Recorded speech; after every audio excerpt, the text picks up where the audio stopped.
Some of our most impactful plays go far beyond the court or field. This is the Net to Net Live Show. It's more than just a game. Hello and welcome back to the Net to Net podcast. Apologies for the late start.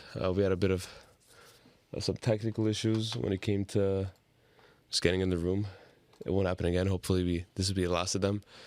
Today we're back with yet another solo episode, as you guys can see.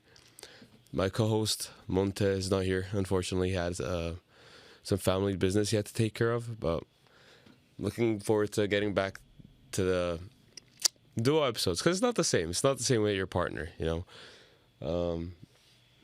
I need him here for the vibes. I need him here for the banter, for the debates. I just need him here. Today we have quite a lot to cover, actually. We're going to go through the soccer world, news that's happening, drama that's happening in the soccer world. In the NBA, there's been a lot of drama regarding Stephen A., LeBron. We'll be sure to discuss that. We'll be getting on to back to the soccer world. The World Cup qualifications, the international tournament just ended. So we'll take a look at the World Cup picture, who's qualified, who has great chances of qualifying. And finally, when it comes to the NBA, we're going to talk a bit about March Madness. But not the March Madness that you would think. I'm not talking about college. And, you know, might as well get started with that. First of all, let's talk about Madness. If any of you watched the game last night, Lakers versus Bulls, that might be the craziest ending to a game that I've witnessed in my life. I don't know where to start. So let me paint the picture for you guys. The Lakers are up by like 15 with like 5 minutes to go. Or like 8 minutes to go. The Bulls go on a run. You know, Josh Giddey, Patrick Williams is hitting shots. By the way, I still believe that Patrick Williams is a trash player and he will be out of the league once his contract ends. Mark my words. But, you know, he's hitting shots. Kobe White is, like, balling out. And they close the lead. They close the gap to, it's like a 2-point game at this point. Lakers make a layup. So it's 115 to 110 with 12 seconds left on the clock. Josh Giddey inbounds the ball. They swing it over to Patrick Williams, and he hits a clutch three. So now it's 115 to 113, right? They're still down. Or wait, no. Once he hits a three, it's 115 to 112. So I guess they were at 109 before. So 115 to 112, down three. LeBron James, my GOAT. LeBron James inbounds the ball very poorly. Josh Giddey gets the steal, passes it to Kobe White, and Kobe White hits a three. So this is 2 threes in the span of, like, I don't even know, like 2 seconds, 3 seconds. So now it's a tie game. It's a tie game. And it's not a tie game. The Bulls are up. The Bulls are up now at this point. Sorry, I'm getting my timeline all mixed up. So the Bulls are up. Austin Reeves comes down the other end, makes a layup, and puts the Lakers up with 4 seconds left. So the Lakers are up with 4 seconds left. There's basically no hope for the Bulls. Joshua Giddey, the Australian king, hits a half-court buzzer beater to win the Bulls the game. I'm so happy for Giddey, man. He got so much hate going into the season for a bunch of off-court allegations and issues, which, like, at the end of the day, like, by law, what he did was sure immoral, but it wasn't illegal. So he had so many haters going into the season. Everyone said that the Bulls got fleeced for the Caruso trade, which I never understood in the first place, because Josh Giddey was a 25 under 25 player going into last season. And then, yeah, he didn't have the best season with OKC, but he's still a great young player. He's only what? How old is he? He's only 22, so a lot of room to grow. And he hits that three. And even in that game, that was a redemption, because with 30 seconds left on the clock, Giddey had smoked a layup. I mean, no, a floater. He had airballed the floater. So he airballs a floater, and it makes two great plays, the inbound and then the steal, to put the Bulls level, and then hits a game winner. It's honestly crazy. March is such an insane insane month when it comes to NBA basketball, because you never know what's going to happen. Teams are not playing half their rosters. Some random role players are popping up with like MVP style performances. Let me read you Giddey's stats. So Giddey's stats before the month of March: 13 points, 6 assists, 7 rebounds. Those are solid all-around numbers. You know, he's like assisting, he's rebounding, he's contributing all over the floor. Giddey's numbers in March, he's played 8 games. They have 6 wins. So he's won 6 out of 8 games. First of all, the Bulls are like about to hit the 7th seed. They've actually been crazy in March. So shout out to the Bulls, I guess. But so he was making winning plays. He has 23 points. I'll round up for him. 22.5. 23 points, 9.5 assists, and 10 rebounds in March. He's down near averaging a triple-double in March. A 23-point triple-double. Do you know how insane that is? This is like prime Russell Westbrook numbers. And then, that does not even... So this is the March Madness I was getting to. The March Madness is how mad these players' performances have been. And then we have his teammate, Kobe White. Kobe White, before March, 18 points, 4 assists, 3 rebounds. You know, he's like almost a 20-point per game scorer. You're wondering if you can crack that in the next year. In March, 30 points, 4 assists, and 4.5 rebounds. 30 points. He's averaging 12 points more than he was the rest of the season in March. This is actually insanity. Like, this has to be studied. Because this is not just this season thing for Kobe White. Kobe White has been just like a March slayer, March demon. When it's March time, he's Michael Jordan. He's like the other Kobe. There's a couple of other honorable... Oh, not to mention, Kobe White stats for games: 13 games, 9 wins. So again, a great win percentage while being on the Bulls, who, even though they're a fun team right now, like, they're not a good team. They're not a great team. In a playoff series, you're not taking anyone. You're not taking them over anyone. Some other honorable mentions. Q Grimes. Q Grimes bounced around a couple of spots, you know. Got traded from the Knicks. Got traded for the Mavericks. Got traded for the Pistons, I think. He was on the Pistons, right? Yeah. Now he's on the Sixers. And if they don't extend him, then I don't know what they're doing. Because Q Grimes, before the season of March, keep saying season, before the month of March, was averaging 10 points, 2 assists, and 4 rebounds. These are like 8th man numbers, maybe. Like a good 8th man, a solid 8th man numbers. In March, this is where it gets insane.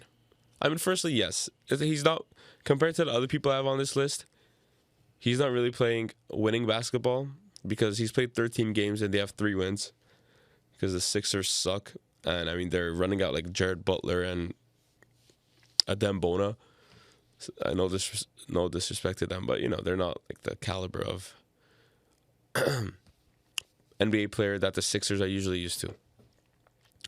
But in the month of March, Q Grimes is averaging 27.5 points, 4.8 rebounds, and 5.1 assists. I mean, when I'm reading this, it doesn't sound like just numbers, right? I'm just like spewing out a bunch of numbers. But to be a 27-point per game scorer to get 20 in the NBA is crazy. To get 25 in the NBA is crazy. To get 27, to average 27 across 13 games, when usually that's not your role, that has not been your role. Who was he trash talking earlier? Georges Niang told him that once everyone comes back, you'll be in the corner. I mean, he's not wrong. Q Grimes has been just in a corner player. Maybe like a bench spark plug with the Knicks, but either way, this is not your role. You should not be doing this. No one expects this of you. And you're hitting above expectations. You're averaging 27 across 13 games for a whole month. It's impressive stuff. Some honorable mentions, like in the month of March, whoever's going to do their work is doing their work. Denny Avdia has been putting exceptional work in. And then the star players, I mean, Shea's having a great March, but Shea's been having a great year in general. Jokic has been popping off. The Lakers they got off to a slow start, and then they ramped it up, and we're like, oh, they might be legit in the playoffs. And in the last 5 games, they've like dipped back down. So I don't know what to think of the Lakers when it comes to the postseason, but we'll have to see.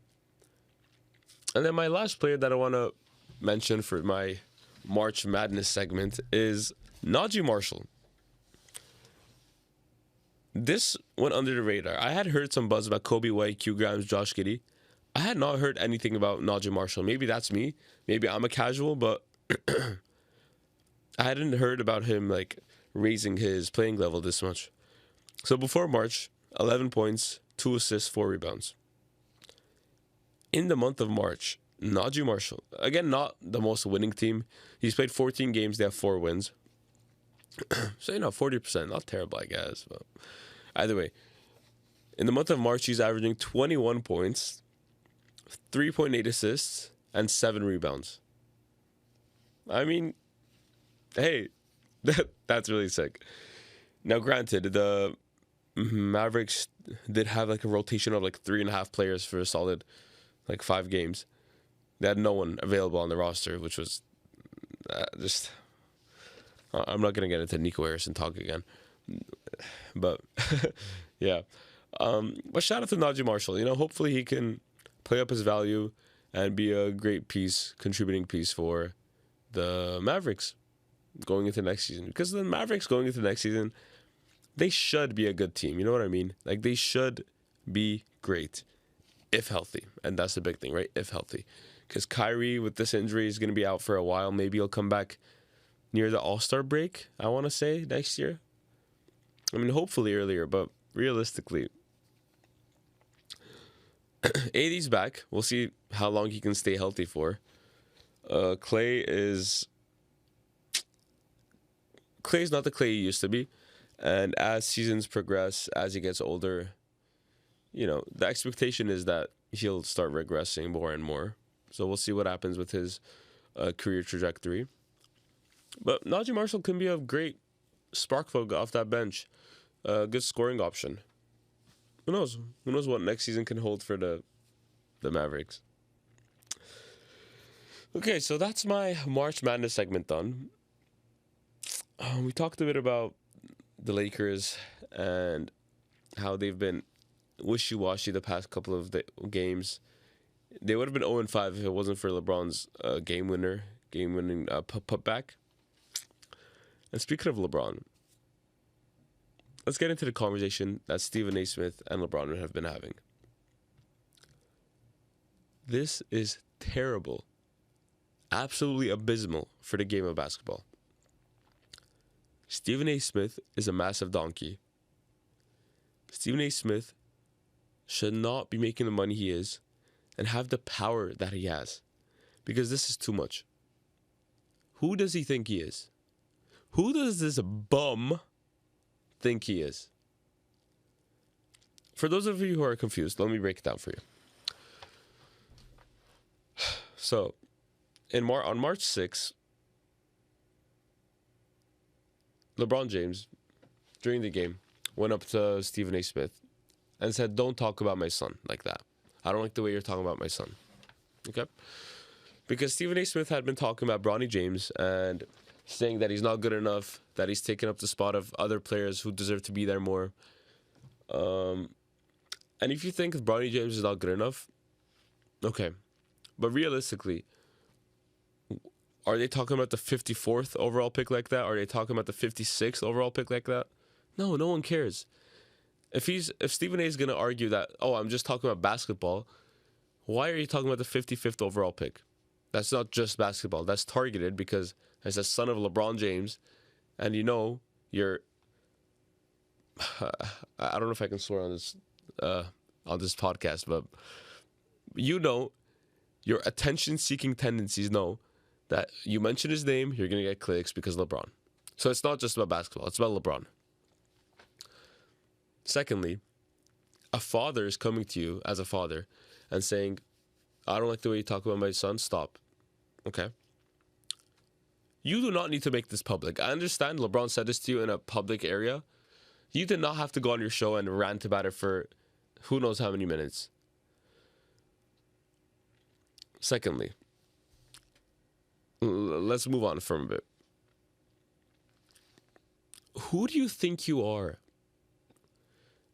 Saying that you would smoke LeBron if he was to put his hands on you. You would smoke LeBron? Really? Are we serious? Are we serious you would smoke LeBron? LeBron is 6'9", 250. You're built like, I don't even know. You had a failed high school career, failed college career. You couldn't do anything on the court. So now you're just talking shit off the court. Useless human being. Thirdly, he had a quote yesterday and he said, when you retire, so this is Stephen A speaking, saying, when you retire, we'll see how much I talk about you. You won't matter much, I promise you. So Stephen A thinks that LeBron James, that he is bigger. He genuinely thinks that Stephen A is bigger than LeBron James, a bigger name. He thinks that he matters more. In a heartbeat, everyone would forget about Stephen A before they even thought about forgetting about LeBron. Does he realize that? Does he know who LeBron is? Has he not been here for the past 20 years, seeing LeBron's dominance? He went on to... These are some other quotes from Stephen A. Let me just read them out to you. LeBron doesn't want any pushback. He just wants to say what he wants, like he did courtside, and then depart. The man orchestrates stuff.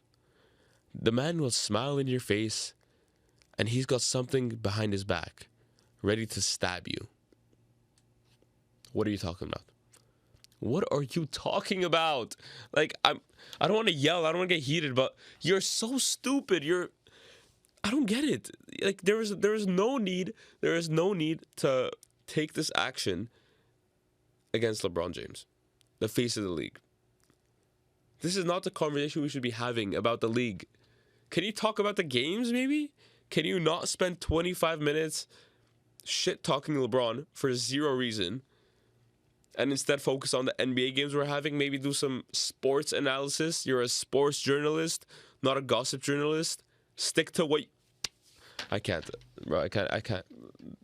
The more I read about this, the more I'm gonna get pissed off by Stephen A. So I'm just gonna leave it at Stephen A is a bum. He needs to stop talking about LeBron. And okay, shut up and dribble, but like, you know, in a Stephen A way. Like, just shut up and do your sports journalism. Stop talking about LeBron's kids. That's weird. Moving on. Let's move on to some more news. This time, let's go to the soccer world. My domain. I've been a soccer fan first for as long as I can remember. I recently fell in love with the NBA around 2017, 2018. So I haven't been an NBA fan for that long, but soccer fan, I've been a lover of the sport for as long as I can imagine. And I'm really loyal to my team. My team is Manchester United. I have a lot of loyalty towards my team. And loyalty in sports and in soccer in general, it's a funny thing because, you know, where you grew up, your boyhood club, that means something to you. And leaving your boyhood club, the time is going to come for most people to leave their boyhood club. And that means something to both the fans, the organization, the teams. And people of Liverpool FC are not happy with Trent Alexander-Arnold leaving for Real Madrid. It's pretty much confirmed. Trent's going to be leaving for free. And people are not happy. Liverpoolians? What are they called? Liverpool fans, whatever their names are not happy at all. One of my soccer coaches is like the biggest Liverpool fan I know. And this was his take. So he understands why Trent wants to leave, right? Real Madrid is the pinnacle of sports. It's the pinnacle of soccer, whether you like it or not. If Madrid wants you, you're going to be tempted to go. So he understands why Trent wants to leave. But what he disagrees with and why he calls Trent a rat is because of the way Trent chose to leave. Now, I'll get on to what I think about that, but my coach's argument is that Trent dilly-dallied the entire season, and they're saying, oh, maybe I'll sign a new contract, maybe I won't sign a new contract. I think this might be just like Liverpool fans' delusion, thinking that he was going to sign a new contract, because from the outside perspective, I don't know anyone who actually believed that Trent was staying at Liverpool. And he says that when you're leaving your boyhood club, you don't leave for free. You could sign a contract and then be sold, because for everything that club gave to you, they give some money back, don't leave for free, etc., etc. I don't think this is on Trent. This is not Trent's fault. This is Liverpool's, whoever's running the club, that's on them, because Real Madrid, I don't know if people just forget that Real Madrid came in for Trent this past winter transfer deadline, or winter transfer window. Do they forget that Real Madrid offered money for Trent? Liverpool said no. That's all. What more do you want from Trent? He can't do anything.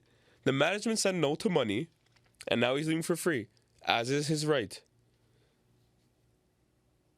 So good on you, Trent. At least Liverpool fans can stop pretending that he's a good player now, and that he's good defensively, because he's not. He's like a glorified, I don't know, I don't want to bash him too hard, but Diogo Dalot's better than Trent. I said it here. Other news in the soccer world. World Cup qualifiers. The World Cup is honestly like the best time in any soccer fan's life. My first memories of soccer, of the World Cup are, so my national team is Netherlands. Obviously like Canada and Armenia, because that's where I'm from, but like I was a fan of Netherlands because Canada and Armenia were nowhere to be seen in World Cups when I was growing up. And the biggest heartbreak I can remember is in the Netherlands in that World Cup final against Spain. I was in Armenia at the time. I was watching the game. Because of the time difference, it was like 3 a.m. I stayed up to watch. And when Robin missed that 1v1 versus Casillas, man, my heart broke into... I cried. I remember crying that night. I cried myself to sleep. I was a kid. When was that? 2010? Damn, that was 15 years ago? I'm getting old, but... yeah, I cried myself to sleep that night. All that to say, the World Cup's one of the best, most emotional experiences in any soccer fan's life. And I'm really excited for the next years. We're going to have games in Canada. It's probably going to be like trash games. It's going to be Canada versus like Panama, respectfully. But hey, a World Cup game is a World Cup game, so I'm not going to complain. And let's take a look at the qualifiers. So, teams who have qualified for a World Cup so far, obviously United States, Mexico, and Canada are qualified because they're the host. They're the host countries. And so far, New Zealand has qualified, so that'll be interesting to see New Zealand in the World Cup. I'm not sure how many times they've been in a World Cup before this, but I don't remember seeing them around much. Japan are qualified. And Iran are qualified. So this makes me actually really happy because I know I said Canada and Armenia, but I'm also like from Iran. Like my parents are born in Iran, so I do have like some connection to that country, and I love watching their games. Last World Cup, they played well. I don't want to say they're disappointed because they had a difficult game against England. They lost 6-2. They beat Wales 2-0, and against America it was a really hard fought game which they lost 1-0. So, yeah, they're a pretty good team. Mehdi Taremi up top, Sardar Azmoun up top, Rodos coming off the bench. Who else? Their defense is a bit shaky. Real ones remember when they had Steven Beitashur, who used to play for Toronto FC. I love that guy. Alireza Jahan Bakhsh is getting a bit older now, but all in all, they do have an exciting team. I'm excited to watch them. Hopefully they can just get a win. Just get a win in the World Cup. But what I'm even more excited to watch, of course, is Canada. Let's take a look at Canada's chances in the World Cup. Because I do believe they can make some noise. Last World Cup, they were not the best, right? Let me just pull up their stats for the last World Cup. What was that? 2022? Was it 2022? Yeah. So they did end up scoring some goals, which I was very happy about. They started off with a really impressive performance against Belgium, actually. So a good performance against Belgium, but they ended up losing that one 1-0. A shaky performance against Croatia. I remember watching that game because I was in the community center, and we started off with a goal in like the first 3 minutes. We started off with an early goal from what I can remember. Yeah, first minute, Alphonso Davies scores. And then from there, we got smashed 4-1 by Croatia. So that was unfortunate. But it was, we experienced a couple minutes of bliss as Canadian fans. And then they lost to Morocco as well. Morocco, they ended up having a good tournament. But overall, I am excited for Canada's chances this World Cup. I think we have a better team. I think our team just plays better together. We have more established players in European leagues. Like you look around the league. We have Moises Bombito, Cornelius, Tejan Buchanan. He plays for Villarreal now. I think he's out on loan from Inter. Jonathan David, of course. Alphonso Davies, he just got injured. He'll be out for around 6 months, I think. So I mean, he'll be back for the World Cup, but he's just so explosive. I don't know how explosive he'll be after ACL surgery. Hoping for the best for him. Kyle Laren's still kicking about. He's an okay striker. Not my favorite, but he gets his job done. So we have some great players. Right? Eustachio. Oh, how can I forget Eustachio? He's class. I don't know where would we be without him. Like I've seen him control the tempo in the game so many times. And we just had Daniel Jebison commit to Canada from Bournemouth. So it's looking good. It's honestly looking very good. I'm not saying we're gonna like do anything crazy or make it to the semis or anything, but I think we could get a win in the group. Those are my expectations for Canada. Let's get one win in our group. I'll be over the moon with that. Okay. We got 50 minutes left, and I think that's the perfect amount of time to go into some playoff predictions for the NBA. We're going to take a quick music break, and we'll be right back with my playoff predictions as they stand for the NBA. Okay, I'm back. I'm back with playoff predictions. So I'll just set it up. Let's start with the play-in so you can figure out which teams are going to be where. In the East, we have Bulls versus Heat, Hawks versus Magic. I think the Bulls beat the Heat. So Bulls will move on to their second play game. And the Hawks beat the Magic. So Hawks take the 7th seed. Heat fall out. And then Bulls versus Magic for the 8th seed. And I think the Bulls win that one on current form.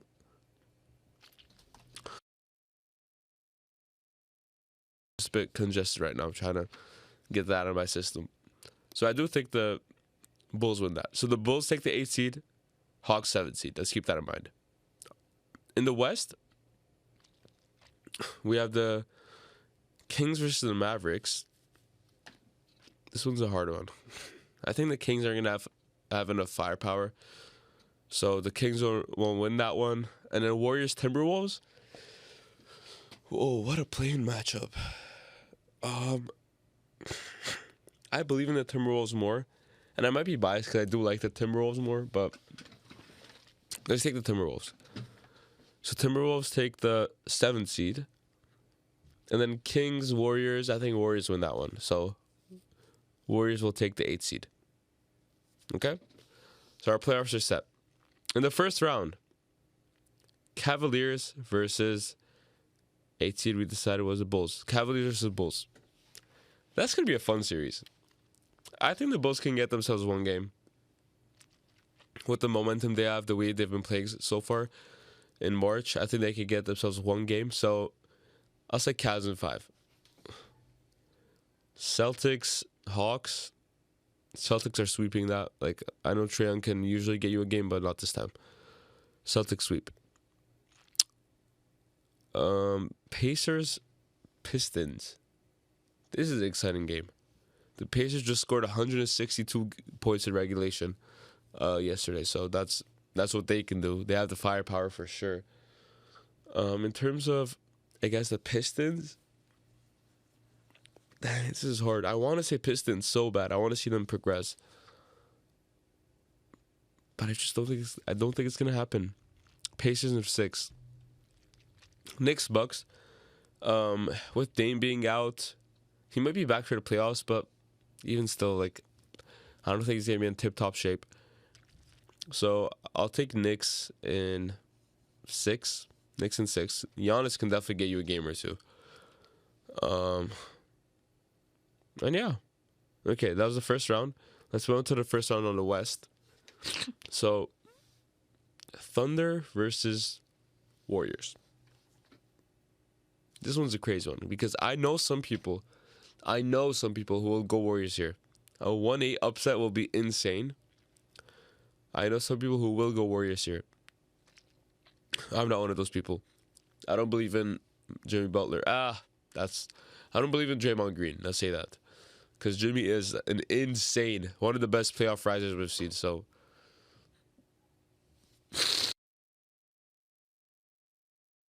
sorry, I'm just trying to get the sickness out of my system.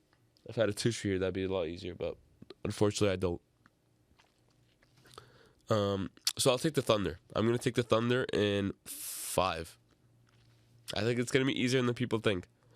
Thunder in 5. I'm sorry, Steph Curry. You're out. Rockets versus Timberwolves. Because I know people will take the upset here too. And I am tempted. Anthony Edwards in the playoffs. I think he can be a different monster. But I don't want to bet against the Rockets, man. I love the Rockets team. I'm going Wolves. I'm going Timberwolves against the Rockets. We'll say Wolves in whatever, doesn't matter. I'm taking Wolves. Lakers Grizzlies. This is an exciting one. I'm taking Lakers all the way because LeBron in the playoffs, Luka in the playoffs. Even though they look shaky their past 5 games, I'm taking them over anything here.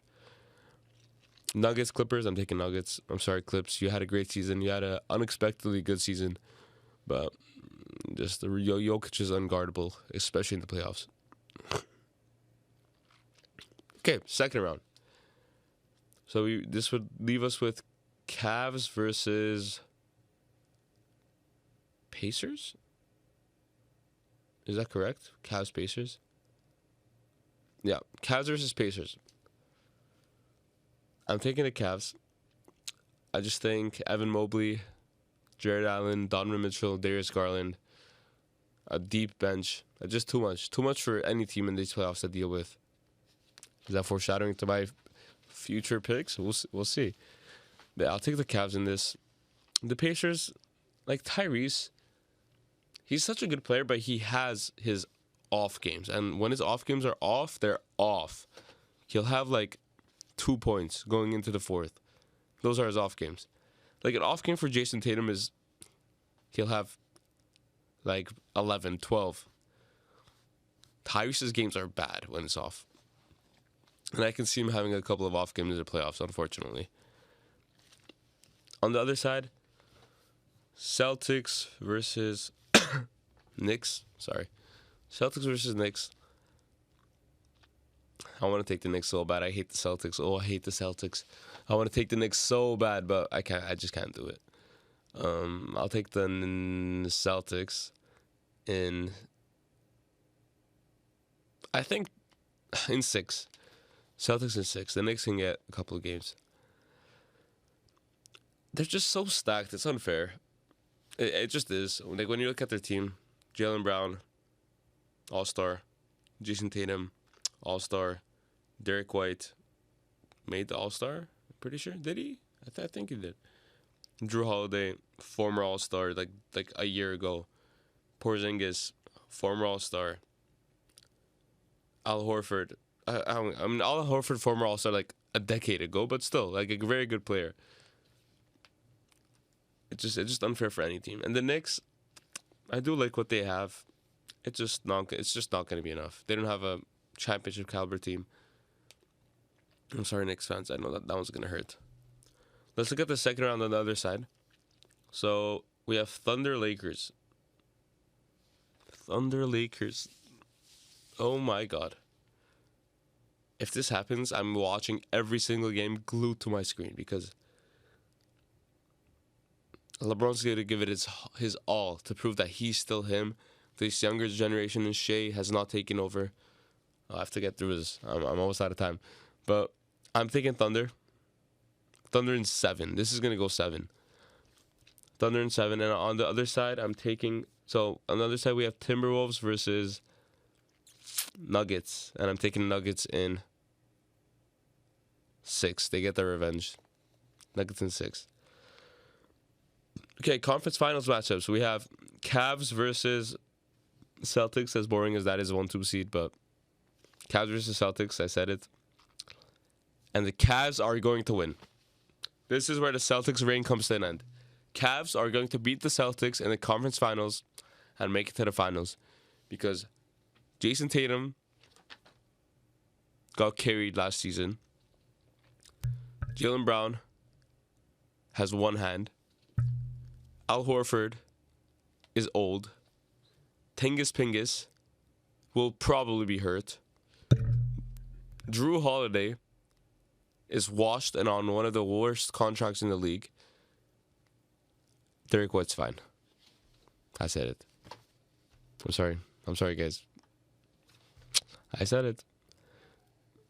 Watch the Celtics win. The Celtics are going to win. But the other side, conference finals.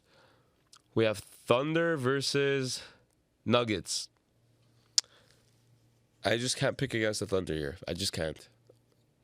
They've been too dominant for me to pick against them. 61 wins so far. Nah, I can't. I'll say it, Thunder in 5. It's going to be easy series for them. Thunder in 5 and they make it to the finals. And this makes for a gorgeous, gorgeous finals with 2 young teams, 2 futures of the NBA. No superstar names. Shea. So, but like, from Adam Silver's perspective, I don't know how happy he'll be with this because no LeBron, no Steph, no KD, yada, yada, yada. But Donovan Mitchell versus Shea, when you look at it team by team, they're so evenly matched, I feel like. I want to go Cavs just for the size, the rebounding. I know they have Chet, but I want to go Cavs so bad. I don't know. I'm going to leave it here. I'm not going to predict the winner, but the finals will be Cavs versus Thunder. Yeah, I'm happy with that choice. I feel like I didn't talk about the Thunder too much, but you know what they have. They have J-Dub, they have Shea, they have Chet. They have a bunch of supporting Cavs players. They have a Defensive Player of the Year candidate in Lou Dort. Honestly, their entire team is like elite defensively. So, but then again, the Cavs have Defensive Player of the Year winner probably Evan Mobley. So it's gonna be interesting to see how it all pans out. That's all we have time for today. I'm sorry that I was a bit congested, if my voice wasn't the most clear, and of course I wasn't missing my co-host. Hopefully Monte will be here next week and we can have a proper 2% podcast again, because I do miss having him to bounce off of. Pause. But yeah, that's all we have time for today. Thank you guys so much for listening. I'll be back healthier next week, better next week, and we'll take it from there. Thank you. It's more than just a game.